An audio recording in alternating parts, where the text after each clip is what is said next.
Hello, fellow Supreme King enjoyers. Today, I'll show you a small passion project of mine, Evil Hero Fiendsmiths. I've waited so long for evil heroes to drop in Master Duel because they give heroes a different, more control-oriented approach.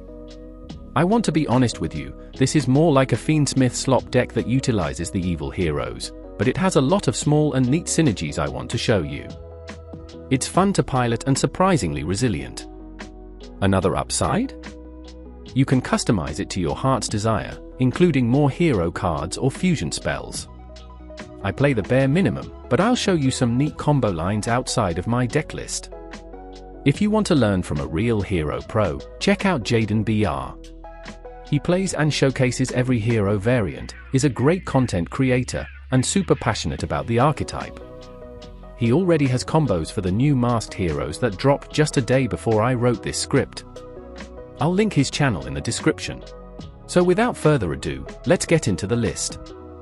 Let's start with the Elemental Hero package. We run 2 to 3 Stratos, 1 Shadow Mist, and 3 Hero Lives. Stratos is our main searcher and can grab any hero monster, including evil heroes. His second effect, destroying spells and traps, comes up occasionally, though rarely in this deck. While his normal summon is technically a one-card combo, we prefer to summon him using a Hero Lives, our archetypal emergency teleport.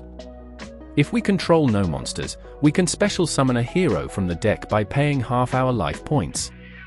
Another target for a Hero Lives is Shadow Mist. If she is special summoned, she searches a mass change spell, and if sent to the graveyard, she can search for a hero monster instead. But keep in mind, because she's an older card, she can only activate one of these effects per turn, not both. A good trick is if the opponent chains max C or fewer to a Hero Lives, you can summon Shadow Mist instead of Stratos to search mass change and then make Dark Law on your opponent's turn. This gives you a one-sided macro Cosmos, potential hand loop, and follow-up since Shadow Mist still triggers Engrave. This line is even better here than in Omnihero because it's backed up by more non-engine interaction. Now let's look at the Evil Hero package. I run 2 to 3 Adusted Gold, 1 to 2 Dead End Prison, 1 Sinister Necrom, 1 Vicious Claw, 1 Dark Contact, and 1 Dark Supremacy. Adusted Gold searches anything that mentions Dark Fusion and is a light fiend, so even a normal summoned gold is theoretically full combo. Dead End Prison is a fusion substitute on the field and acts as a foolish burial for a hero, usually sending Shadow Mist.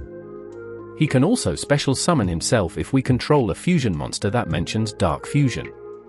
Sinister Necrom has one effect. If he's in the graveyard, he can summon an evil hero from the deck. We usually send him with Aerial Eater. Vicious Claw is often the Stratos search and can special summon himself by targeting another hero. Paired with Stratos, that gives us 2 bodies, perfect for starting a Fiendsmith line.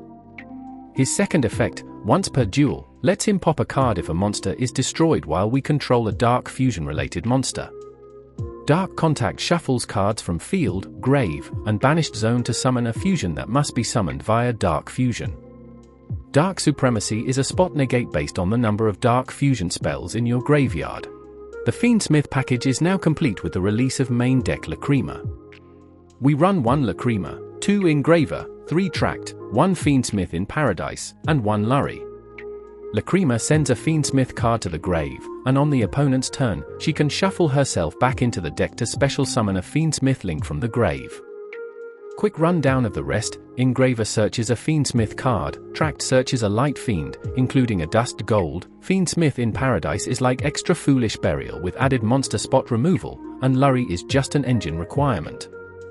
Now for the non-engine staples: 2 Max C, 3 Ash Blossom, 3 Ghost Ogre, 3 Fewer, 2 Nibiru, 2 Called by the Grave, 1 Crossout Designator, and 3 Infinite Impermanence. These are the usual suspects and help you maintain interaction through your combo or recover from disruption. Let's go over the extra deck. First, Dark Law are still insane.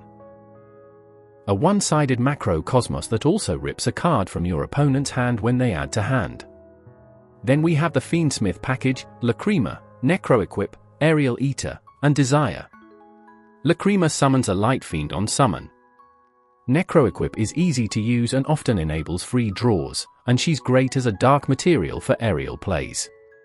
Aerial Eater Foolish Sir Fiend, usually Sinister Necrom, and can summon himself back by banishing 2 level 6+ fiends with matching attributes, often Necroequip and Vicious Claw.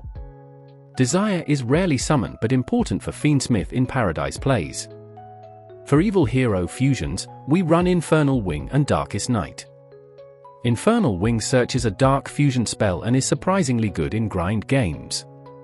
Darkest Night is your OTK tool, not mandatory but comes in clutch more often than you'd think.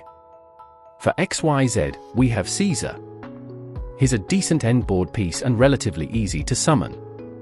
For links, Requiem is a linker one that summons a Fiendsmith from the deck.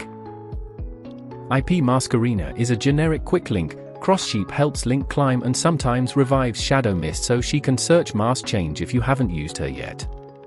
Little Knight is disruption, especially paired with IP or Lacrima's Grave Effect. Closed Moon enables Fiendsmith lines with Stratos and Vicious Claw. Apollo USA is a classic multi-negate boss, good for layering disruption. Now some extra options. The Unchained package is very strong here and adds a lot of layered interaction. Infernal Rider and Super Polymerization are spicy techs. Evil Assault is an excellent follow-up extender searchable by Adusted Gold and improves recursion. If you want to lean harder into hero synergy, cards like Dark Fusion and Supreme Neos also fit well. And let's not forget that Vert Anaconda is legal in Master Duel, so stuff like DPE is a possibility as well. This deck is super customizable. I just provided the barebone structure that got me to Master 5. I can't confidently say which hero version is best yet because I haven't tested them all deeply, but I really like this evil hero direction. Even though it's Fiendsmith slop, it's a fun slop. If you want to see a more hero-heavy variant, let me know in the comments. I'll also include a sample list in the description that plays more hero cards and I think is quite solid. You'll also find the resources I used to get into Hero Fiendsmith linked down there too. So without further ado, let's get into the combos. So, as always, I'll stop talking here and let the side notes provide all the important information.